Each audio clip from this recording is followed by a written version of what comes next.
Today's look at the leaders of the game. They'll get a checking line as Gillis goes up against them as the center. Here's Gilbert with his shot. Scores! A former NHL forward with 4 different teams. Greg Gilbert won 3 Stanley Cups, 2 of them early in his career with the New York Islanders, and a final one in 1994 with the Rangers. Gilbert finished playing in 1996 with St. Louis and then coached the Blues American Hockey Team affiliate for 4 years.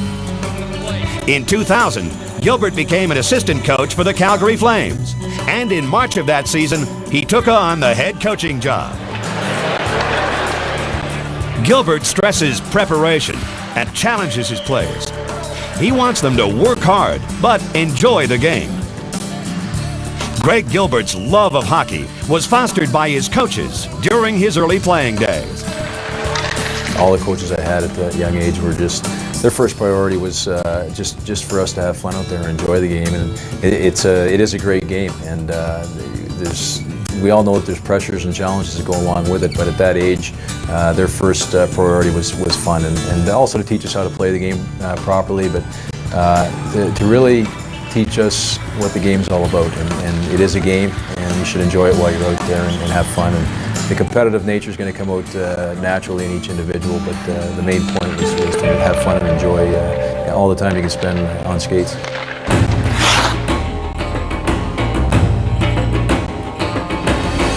I don't think I really started thinking about it till maybe midget. You always wanted to play, and you thought about it maybe a little bit in Bantam, but really in midget when you start playing and it's your draft year into junior, and you kind of keep that in the back of your head, but you never expect to be drafted, and you just go out and play the game, and hopefully you can be successful, and you can be a part of a successful team, and the exposure is that much greater. But that's what we were. I think we got beat by St. Mike's, I think, that year in midget for the championship, but we had a great team, and we had a solid season. A lot of good players were drafted out that team, and I was very fortunate to be one of them, drafted by the Marlies, and we went on from there.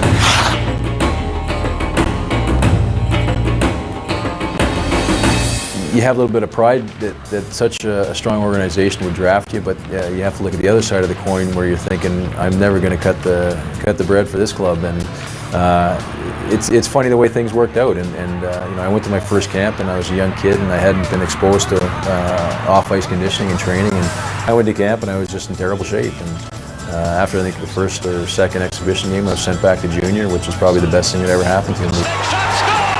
I was really fortunate to be in that organization, and they were strong right from the top, right down to the minor league team, and they all had the same idea, what was expected, and they made you bring it day in and day out, and I think that was probably my first exposure to what was expected of a professional player.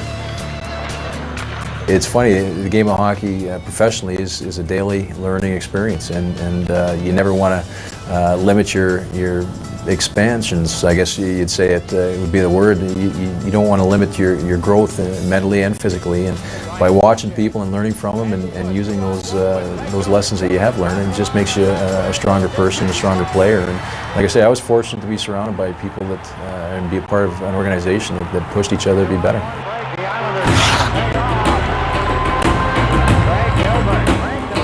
It was a lot of fun. It was a great experience. Al was one of those coaches where he didn't say much, but you knew when he was mad and he wasn't real happy with the way things were coming out. And he expected a lot from you in practice.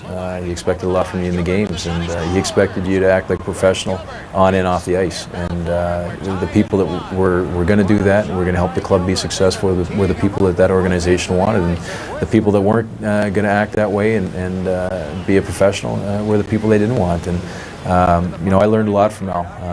I started off there and I was scoring some goals, and I was playing with Boston Trotz, and I blew my knee out, and from then on it was fourth line, third line duty, and I had to adapt, and playing under Al really helped me adapt to that situation, and it carried me through 15 years of playing in the National Hockey League, and he was one big part of it. The one thing that I always tell people about those clubs in the island were they'd be joking around and having fun in practice, but when the drills were there, you were 110% focused. But before practice, after practice, you'd be having fun. Before the games, before you went out on the ice, you'd be having fun. Playing practical jokes or cracking jokes in the dressing room. But once you walk through that door to go out to the game, it was total transformation. The game faces, so-called game faces, came on. I guess it's what everybody calls it now, but the transformation within 3 feet of carpet space going out that door for a game. Once the guys walked out, they knew it was business, and they knew what each individual's roles were and what was expected of them that night. And those guys performed to a T, and that's what made them so successful. Is they knew when business was business, and they got down to it. Win by 2-0 count.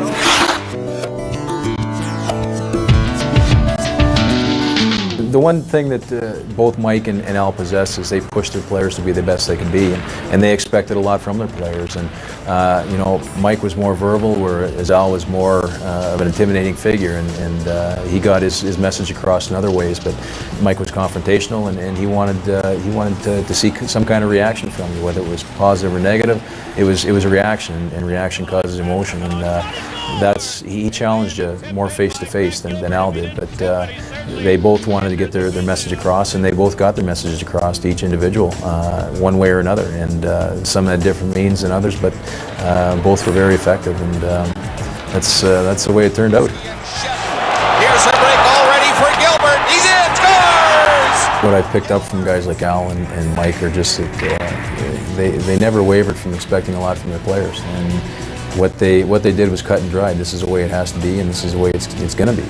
And there's no two ways about it, whether you want someone a different way or not. If you want to be a part of this organization, this is the way it is. And the work levels that they expected from their players every day were great. I mean, when the work ethic is there every day, the execution is there every day, and you only get better as a team. Stay tuned for more with Calgary Flames' Greg Gilbert on Coaches right after this.